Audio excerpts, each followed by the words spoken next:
Congress party ఎక్కడి నుంచి వచ్చింది? డాక్టర్ వైఎస్ రాజశేఖర రెడ్డి గారి మరణం తర్వాత కాంగ్రెస్ పార్టీ వ్యవహరించిన తీరేమిటి? జగన్మోహన్ రెడ్డి గారిని 16 మాసాలు జైల్లో పెడితే ఆ పార్టీని కూడా దానిలో వెళ్ళిపోయింది. వాట్ ఇస్ ద మొరాలిటీ అని అడుగుతా ఉన్నా. ఇవాళ చంద్రబాబు నాయుడు అప్పుడప్పుడు వచ్చి తిట్టినట్టుగా నటించడం వేరు. సింహభాగం ఇవాళ నారా చంద్రబాబు నాయుడు గారు డైవర్షన్ పాలిటిక్స్ లో సింహభాగం మోర్ దాన్ 50% షర్మిల గారు పాత్ర వహిస్తున్నారు. ఇది మాకు బాధాకరమైనటువంటి అంశం. మేము వక్ఫ్ బిల్ విషయంలో ఛాలెంజ్ చెప్తున్నా, we are against the BJP. BJP చేస్తున్నది తప్పు. ముస్లిం వక్ఫ్ బిల్ మీద దాడి చేస్తున్నది, అది రాజ్యాంగం మీద దాడి చేస్తున్నది. మాకున్నటువంటి శక్తినంతా ఉపయోగించి ఆపడానికి ప్రయత్నం చేస్తున్నాం. ఎక్కడ రాజీ పడే ప్రశ్నే లేదు. మాకు అసలు ద్వంద్వ వైఖరి అనేది ఉండదు. స్ట్రైట్ గా ఉండమే తప్ప ఒకటి లేనే లేదు. విప్పు జారీ చేశాం. సుబ్బారెడ్డి గారు మాట్లాడారు. ఎక్కడ మాట్లాడారంటే చంద్రబాబు నాయుడు గారు మాట్లాడుతున్నారా మైనారిటీస్ కోసం? మైనారిటీస్ కోసం మాట్లాడుతున్నది వైఎస్ జగన్మోహన్ రెడ్డి గారు, వైఎస్ఆర్ కాంగ్రెస్ పార్టీ తప్ప మరొకరు లేరనేది కూడా ఈ సందర్భంగా నేను చెప్పదలుచుకున్నా.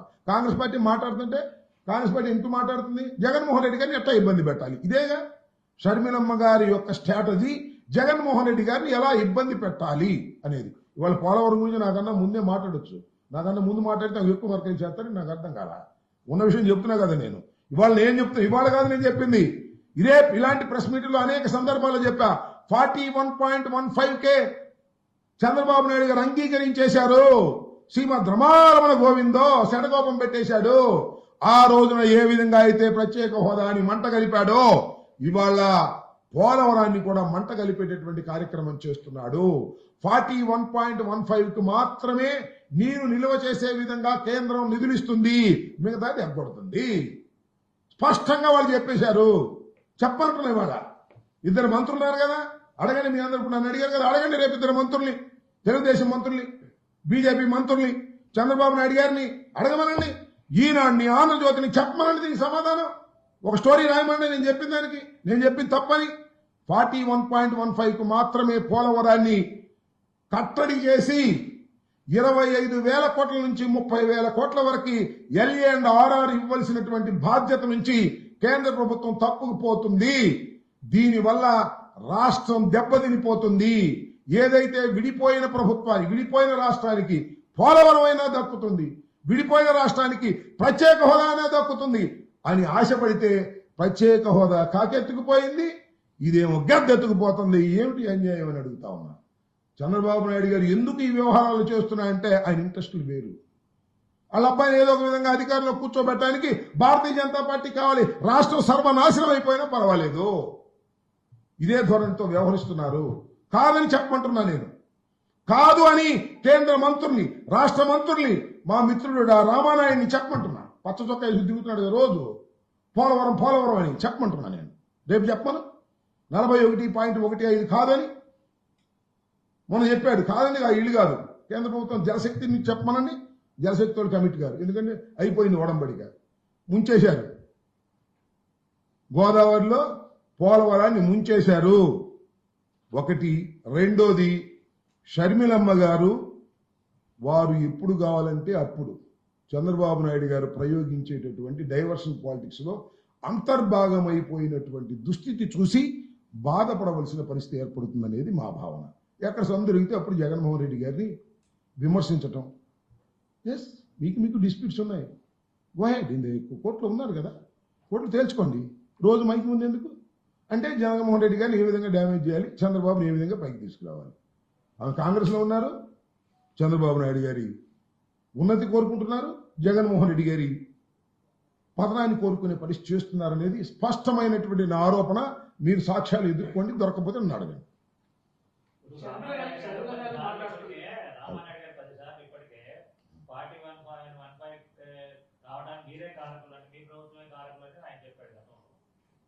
అంటే శర్మాజీ అంటే ఒప్పుకున్నాడుగా 41.15కి కట్టుబడి అంతవరకు అయిపోయింది ఒప్పుకున్నాడా? ఒప్పుకుని మేము కానం అంటున్నాడా? ఏమిటి నాకు మేము కానం? నువ్వు ఉన్నావుగా, సరి చేయి. మేము కానం కాదా, మేము కానం అని అంటున్నావు. నువ్వు సరి చేయి, ఉన్నావుగా, సీట్లో కూర్చున్నావుగా, చక్రం నిప్పుతున్నారుగా. చక్రం నాట్ ఎట్ ఆల్. నేను ఎప్పుడు ఒకటే చెప్తున్నా, నాకు కొన్ని విషయాలు చాలా క్లియర్ గా తెలుసు.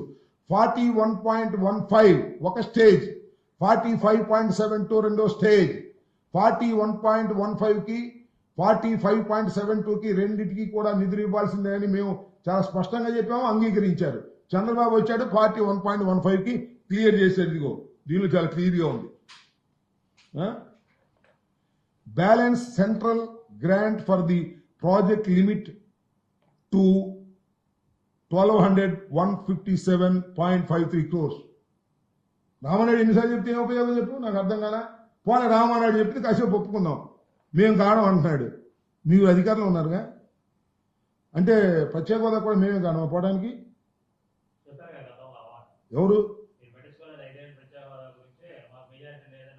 అది వేరే రెండో అంశం సార్ మాది. ఇప్పుడు ప్రత్యేక హోదాని దించేసింది ఎవరు, చంద్రబాబు మేమా చెప్పు నాకు. మేము మళ్ళీ రేపు 45.75కి మేము అధికారంలోకి వచ్చామనుకోండి, రమ్మన్నా రాకుండా పోద్దేమో. ఒకసారి దించేసిన తర్వాత దించేశాడుగా, ఏమన్నాడు చంద్రబాబు నాయుడు గారు డైలాగు, ప్రత్యేక హోదా కన్నా ప్రత్యేక ప్యాకేజ్ చాలా గొప్పది అన్నాడా అనలేదా? మీ పేపర్లో రాయలా హెడ్డింగ్ పెట్టి అన్ని పేపర్లో? తర్వాత మళ్ళా ఆ మోడీతో తగదలంగానే ప్రత్యేక హోదా కావాలని కూరగాయలు దాంట్లేసి మళ్ళీ కూర్చున్నాడు ఇక్కడ. ఎందుకు ఈ డ్రామాలు నాకు అర్థం కాలేదు. ఇవాళ నేను చెప్తున్నా, చాలా స్పష్టంగా చెప్తున్నా పత్రికా ముఖంగా, 41.15కి కుదించేశారు, చేతులు ఎత్తేశారు. దానికి చంద్రబాబు నాయుడు గారు అంగీకరించారు. అంగీకరించకపోతే కేంద్ర ప్రభుత్వ జలశక్తి నుంచి ఒక నోటు రిలీజ్ చేయమనండి. ఇది అత్యంత ఇంపార్టెంట్ అయినటువంటి అంశం కదా ఇక్కడ మన రాష్ట్రానికి. పోలవరం ప్రాజెక్టు లేదండి, మేము 41.15కి పరిమితంగా లేము, కేంద్ర ప్రభుత్వం 45.72 వరకు కూడా మేము నిధులు ఇస్తామని చెప్పమని ఒక మాట అయిపోయాయి. పొరపాటు అయిపోయిందండి, మా తప్పు అయిపోయిందండి, మేము పొరపాటుని అర్థం చేసుకోలేదు, రామానాయుడు గారు పొరపాటుని అర్థం చేసుకోలేదు చంద్రబాబు నాయుడు గారు, లోకేష్ గారు అని చెప్పి తప్పుకుంటాం. చెప్పనండి, రేపు చెప్పనండి, మీరు వెళ్ళినప్పుడు అడగండి. కేంద్ర మంత్రులు తిరుగుతున్నారు కదా రోజు బుయ్యమని.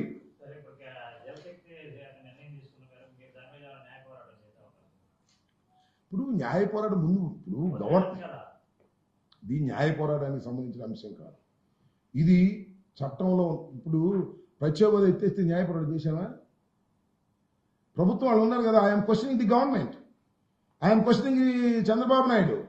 రాష్ట్ర ప్రయోజనాల కోసం నిరంతరం పనిచేసేటటువంటి వ్యక్తి అంటాడు ఆయన. మొన్న అంటున్నాడు, నేను రాత్రి పడుకోబోయే ముందు ఇవాళ ఏం మంచి పనులు చేశానా అని ఆలోచిస్తా అంట, పొద్దున్న లేవగానే మళ్ళీ ప్రజలకు ఏం చేయాలో ఆలోచిస్తా అంట. నువ్వు నేను నమ్మాలి.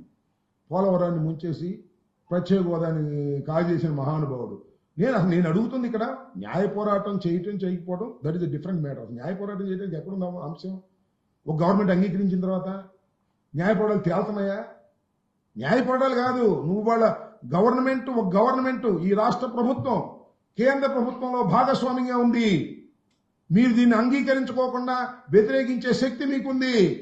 అదృష్టం ఏంటంటే చంద్రబాబు నాయుడు గారికి, చంద్రబాబు నాయుడు గారి దగ్గర ఉన్నటువంటి పార్లమెంటు సభ్యులతోనే కేంద్రం నడుస్తుందయ్యా. అంత కీ పోస్ట్ లో ఉన్నాడు, ఆయన వదిలేశాడు. పోలవరం పోతే పోయింది, ప్రత్యేక హోదా పోతే పోయింది, మా అబ్బాయి కిరీటం పెడితే చాలు అనుకుంటున్నాడు ఆయన. అది వచ్చిన ప్రాబ్లం. మా అసమర్థుడైన మా పసిరాజాకి కిరీటం పెట్టేస్తే చాలు, దానికి కేంద్రం అంగీకరించాలి, పవన్ కళ్యాణ్ అంగీకరించాలనే తాపత్రయంలో ఉన్నారు తప్ప పోలవరం గురించి ఆలోచించే పరిస్థితుల్లో లేడని చెప్పడానికి ఇది తాజా ఉదాహరణ. నువ్వు ఇందాక చెప్పినట్టుగా రామానాయుడు మీ వల్లే 41.15కి వచ్చింది అన్నాడంటే 41.15కి వచ్చిందని అంగీకరించాడని అనుకోవాలి. చెప్పాలి కదా సమాధానం. మా గౌరవనీయమైనటువంటి ఇరిగేషన్ మంత్రి గారు రామానాయుడు గారిని అడుగుతా ఉన్నా, ఊరే పచ్చ చొక్కేసి తిరగడం కాదు. ఈ అన్యాయం జరుగుతుంది అడ్డం పడమంటున్నా. రోజు మా మీద స్టోరీలు రాయటం కాదు. ఏది ఈనాడు ఆంధ్రజ్యోతి, ఈ రాష్ట్రానికి అన్యాయం జరుగుతుంది రాయండి స్టోరీ. తర్వాత మా మీద రోజు రాసుకుందరు, ఆవిడ అవినీతి చేశాడు, వీడు అవినీతి చేశాడు, అన్ని కోట్లు తిన్నాడు, ఇన్ని కోట్లు తిన్నాడు, మందులో ఇంత పోయింది, దానిలో ఇంత పోయింది, రోజు ఒక స్టోరీ రాసుకుంటున్నారు. ఆంధ్రజ్యోతి ఈనాడు మళ్ళీ రాసుకోమని ఉంది, దీని మీద రాయండి. అయ్యా పోలవరం మునిగిపోతుందయ్యా, పోలవరం నష్టం జరుగుతుంది, కలగజేసుకోవయ్యా చంద్రబాబు అని ఒక స్టోరీ రాయండి అయ్యా బాబు, సంతోషపడతాం రాష్ట్ర ప్రయోజనాల దృష్ట్యా. లేకపోతే జగన్మోహన్ రెడ్డి గారి మీద షర్మిల తిరుగుబాటు ఇది రాస్తుంటారు అంతే, అసలు ప్రయోజనాలు దేశం.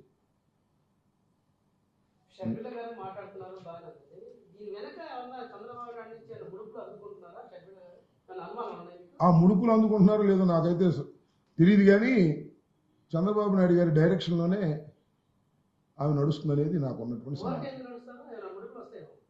ఇప్పుడు నా చేత అడిపిద్దామని నువ్వు అనుకో, నాకేం అభ్యంతరం లేదు. ఒకటి గుర్తుపెట్టుకోవాల్సింది ఏంటంటే, షర్మిలమ్మ గారు మాట్లాడే ప్రతి మాట జగన్కి డ్యామేజ్ చేసే మాటగా మాట్లాడాలనుకుంటున్నారు, చంద్రబాబుకు ఉపయోగపడే మాటగా చేయాలనుకుంటున్నారు, లేదా కాంగ్రెస్ పార్టీని అధికారంలో తీసుకోవాలనుకుంటున్నారా? మీరేమన్నా మాకు తెలియదులే. నువ్వు మొన్న అడిగావుగా, కాదు అబ్బాయి ఆ మాటలు లేనిది కనాలి, కానీ తప్పది మనకు తెలియకోకుండా. ఒకటైతే వాస్తవం, చంద్రబాబు నాయుడు గారి డైవర్షన్ పాలిటిక్స్లో షర్మిలమ్మ గారు ఒక పావనండి, ఉద్దేశపూర్వకంగానండి ఉపయోగపడుతున్నారు. ఇది చాలా దురదృష్టకరమైనటువంటి పరిస్థితి. ఈ పరిస్థితి వస్తుందని మేము కళ్ళలో కూడా ఊహించలేదు. అవునులేవా, ఎవరు చిన్నపిల్లలు ఎవరు పెద్ద పిల్లలు అది వేరే విషయం. అది కాదుగా విషయం. ఉన్న విషయాన్ని నేను చెప్తున్నాను, ఇది వాస్తవం కాదో తెలుసుకోండి. అర్థమవుతుంది కదా మీకు? ఇంకా ఓకే. అదే విధంగా ఇప్పుడు ఆ లోకేష్ బాబు లేకపోతే ఆ సోషల్ మీడియాలో కొన్నో మేమేదో ఏమీ అంటలేదు బీజేపీని, ఇందాక శర్మ గారు అడిగినట్టుగా బీజేపీని అంటలేదు, బీజేపీతో కుమ్మక్క అయిపోయాము. మాకు అసలాంటిది అలాంటి విషయమే మేము దూరం. కుమ్మక్కులకు మేము వ్యతిరేకం. మేము ఈ వక్ఫ్ బోర్డు బిల్లు విషయంలో చాలా స్పష్టంగా ఉన్నాం, విప్పు జారీ చేశాం. మేము దీనికి వ్యతిరేకం. ముస్లిం మైనారిటీస్కి అండగా ఉన్నాం. మా శక్తి కొలది ప్రయత్నం చేస్తాం. మాకు డబుల్ స్టాండర్డ్స్ లేవు, ఉండవు. డబుల్ స్టాండర్డ్స్ ఉండేది చంద్రబాబు నాయుడికి. మేము సుబ్బారెడ్డి గారు కూడా మాట్లాడారు, చాలా క్లియర్గా ఉన్నాం. దానిలో ఏ విధమైన సందేహము లేదు. We are supporting the Muslim minorities. ఈ వక్ఫ్ బిల్లులోకి కేంద్ర ప్రభుత్వం రావడం అనేది రాజ్యాంగం మీద దాడి చేయటం, వారి మతంలో ఇంటర్ఫీర్ కావటం, ఇది తప్పు. భారతదేశానికి స్వాతంత్రం వచ్చిన దగ్గర నుంచి ముస్లిం మైనారిటీలు తమ హక్కుల కోసం తాను పోరాడుతున్నారు. వారికి మనం కూడా సపోర్ట్గా ఉన్నాం ప్రభుత్వాలు తప్ప ఈ విధంగా ఎంకరేజ్ అవ్వటం అనేది చాలా దుర్మార్గమైనటువంటి విషయం అనే విషయంలో ఏ విధమైన సందేహము మాకు లేదు. You are very clear.